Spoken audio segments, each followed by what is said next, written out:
To discuss the current state of faith and Pope Leo XIV's first month at the helm of the Catholic Church, we are joined by a leading Catholic voice in American journalism today. Ross Douthat is an opinion columnist for the New York Times, where he often reflects on the intersection of faith, culture, and public life. A prolific writer, Douthat is also author of the new book, Believe, Why Everyone Should Be Religious. In it, he offers a blueprint for how someone can think their way from doubt of faith into belief. Ross, thank you so much for being here. Thank you so much for having me. It's a pleasure. I want to start off now with a big picture look at our religious landscape right now. According to Pew Research Center, 62% of U.S. adults identify as Christian. That's a 9% drop from 2014.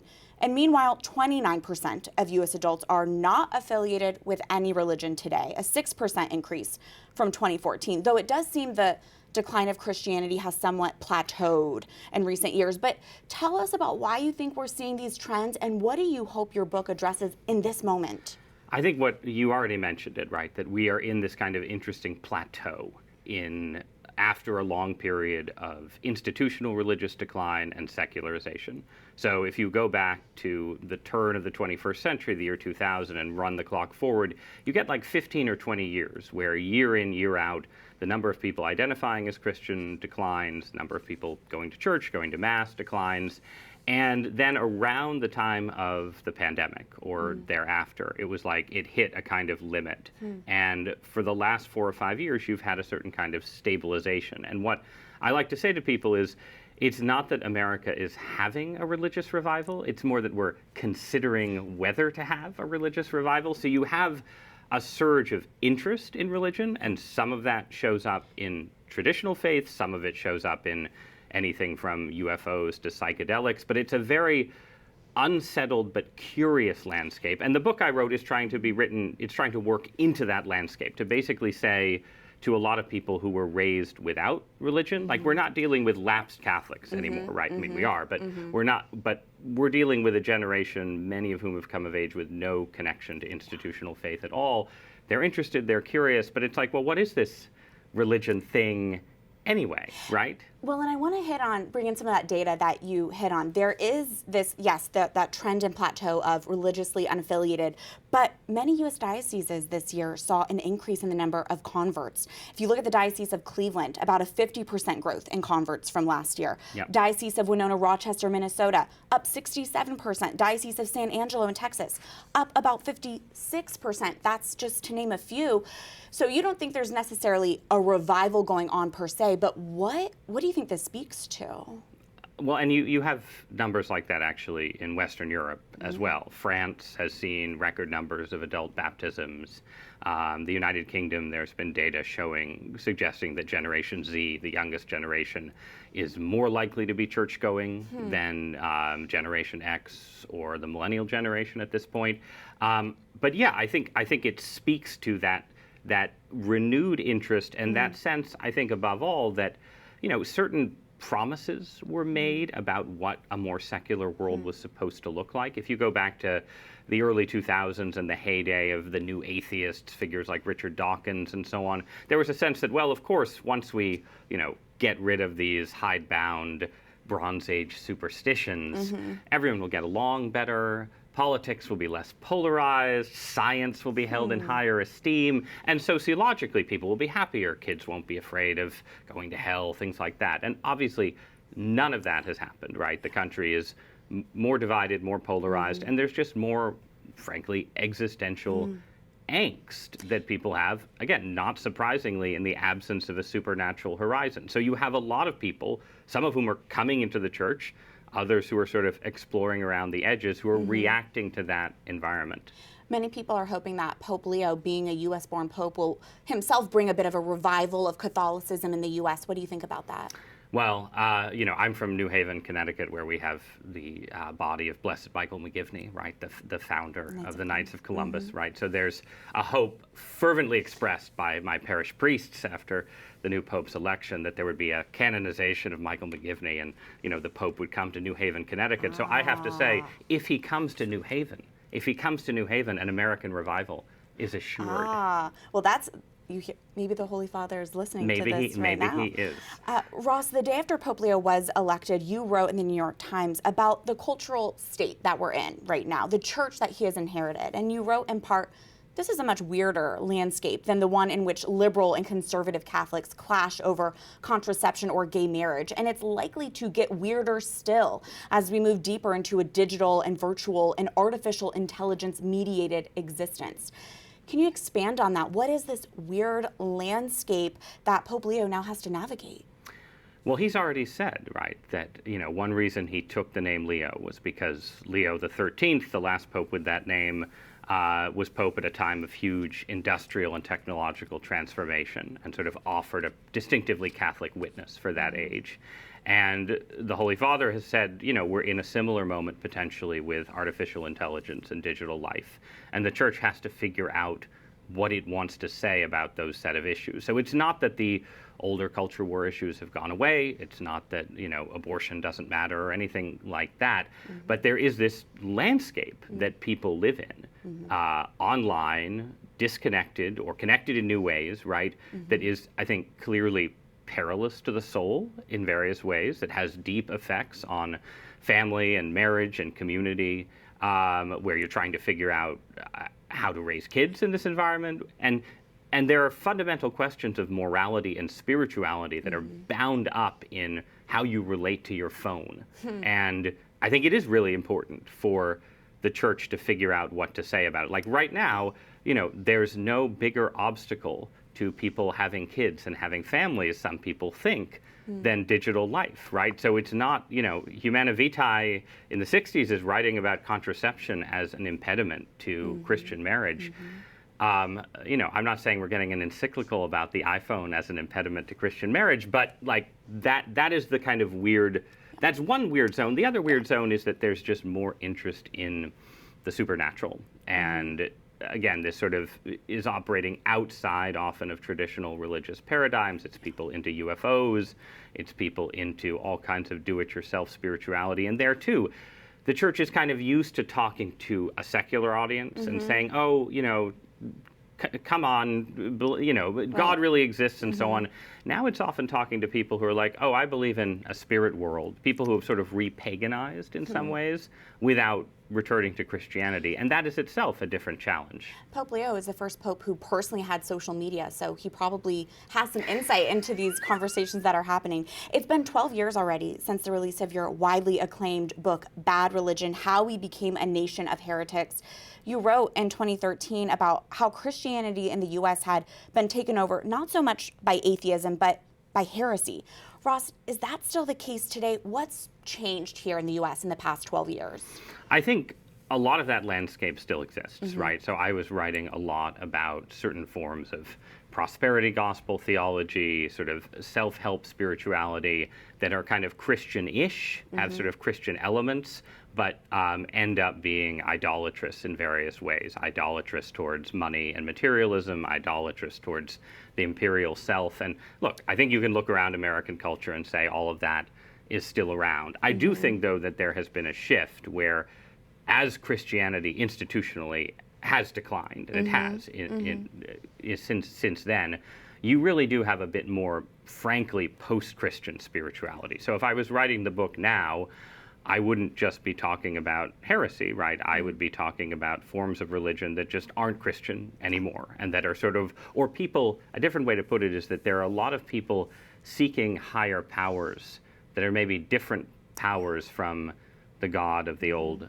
and New Testament. And you see that in religion, you see it in artificial intelligence, where people are very self-consciously trying to build a kind of machine God. And all of that is what is new and novel, I think, in the landscape relative to 10 years ago. Yeah.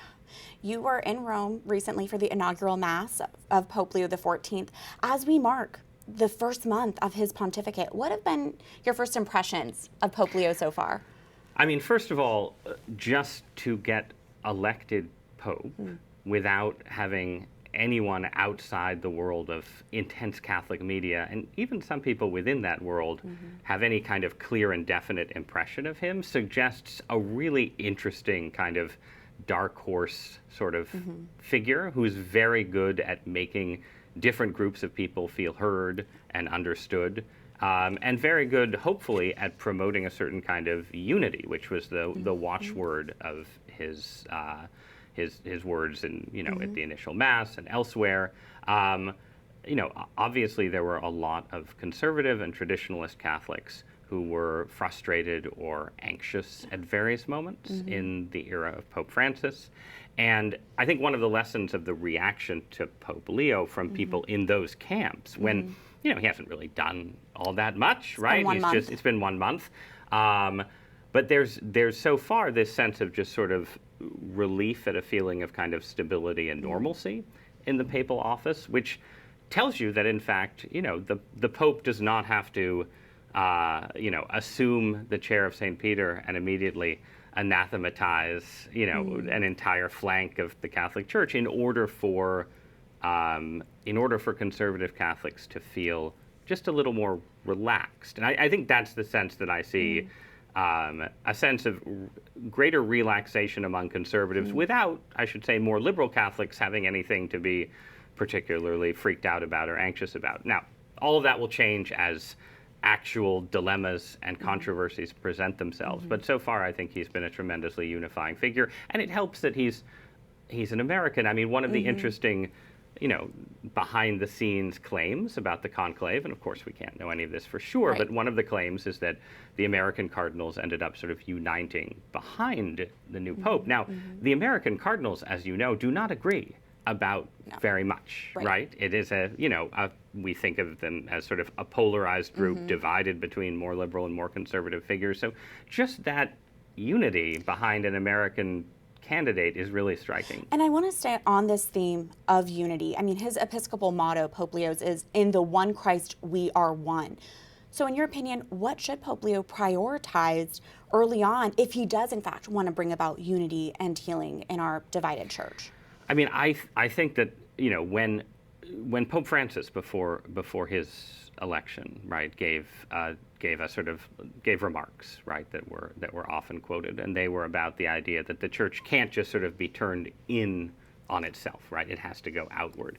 And in many ways, Pope Francis was admirable and impressive in doing that. But often in the controversies that he wanted to open up, where it's like, we're going to have a synod on this and a synod on that and so on, it ended up sort of becoming almost like a circular firing squad within the Catholic Church, where it was like, we're going to have the argument about, female deacons or something, and everybody turns on everybody else and fights.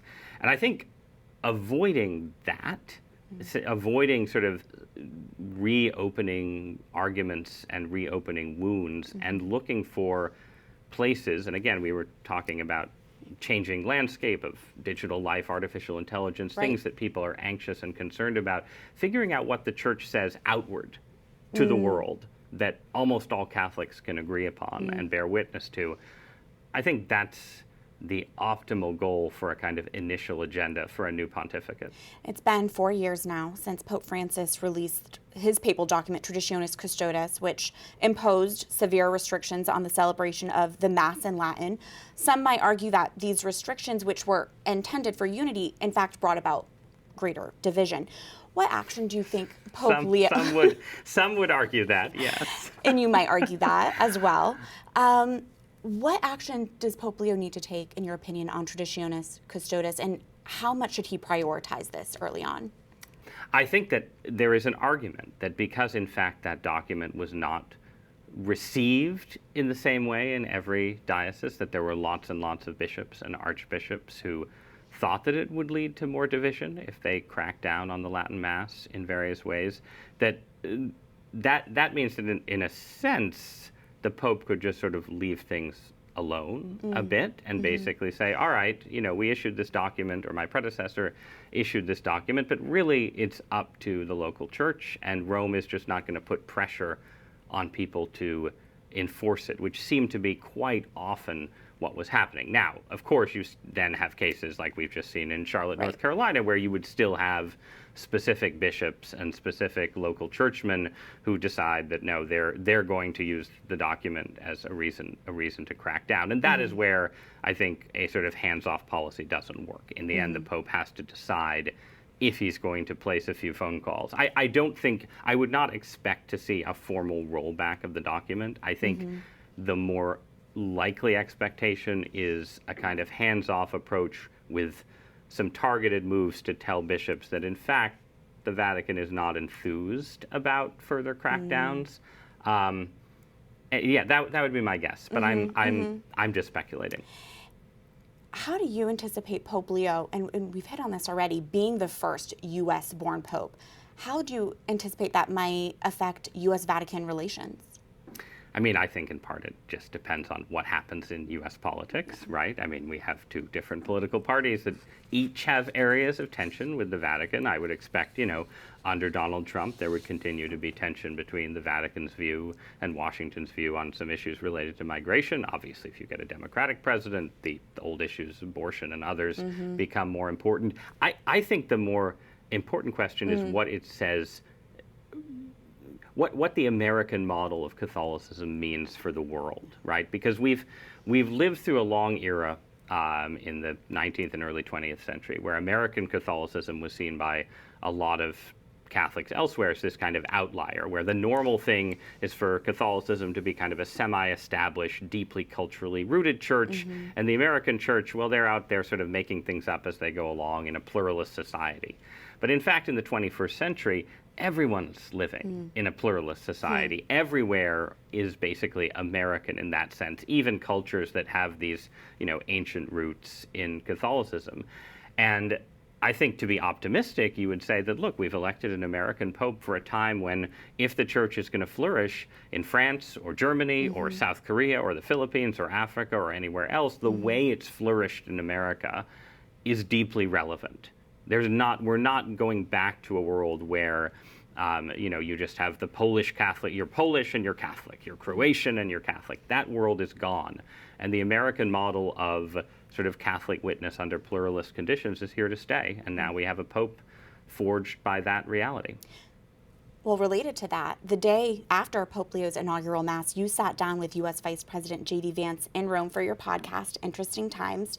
And it was right after Vance met privately with Pope Leo. And the discussion hit on this tension that exists between Trump administration policy and what the Vatican thinks, especially relevant because Vance himself is a convert to Catholicism.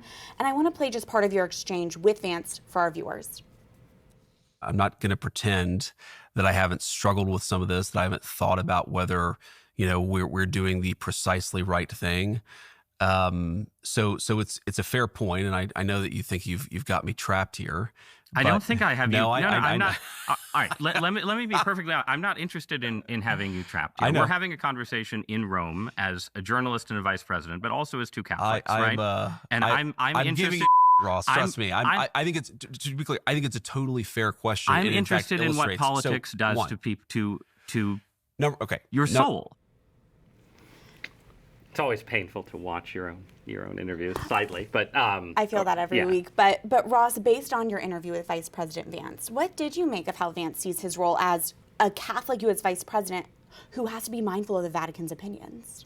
I mean, I think it's a tremendous challenge, right? Especially because he's vice president, he's not president, right? So there's always a certain kind of tension between, again, being an elected politician in a pluralist, non-Catholic society and trying to be faithful to the teachings of the Church. And that, again, has showed up most sharply for Democratic politicians in debates about abortion, but it has showed up for politicians of both parties in many cases over the years. When you're vice president, though, you aren't fully in control of your own agenda, right? So there's that issue as well. And the vice president was trying to talk, I think, about the idea that you're trying to basically find, especially on issues like immigration, where the church sort of has general principles but doesn't offer you a specific policy brief, you're trying to find a way to make sure that your views are influenced by what the Vatican is saying and by your obligations as a Catholic, without, again, assuming that there's like this 5-point Vatican plan that you have to put into operation.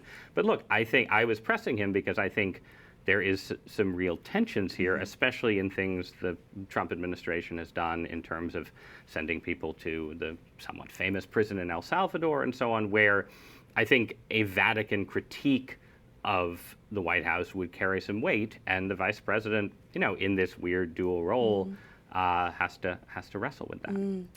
Just two more questions for you, Ross.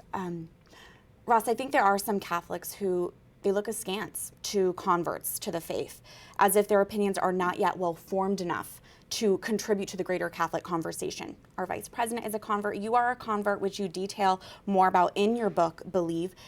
How do you strike a balance as a convert between quietly contemplating an aspect of the faith and seeking formation, with then going out there and boldly speaking the truth?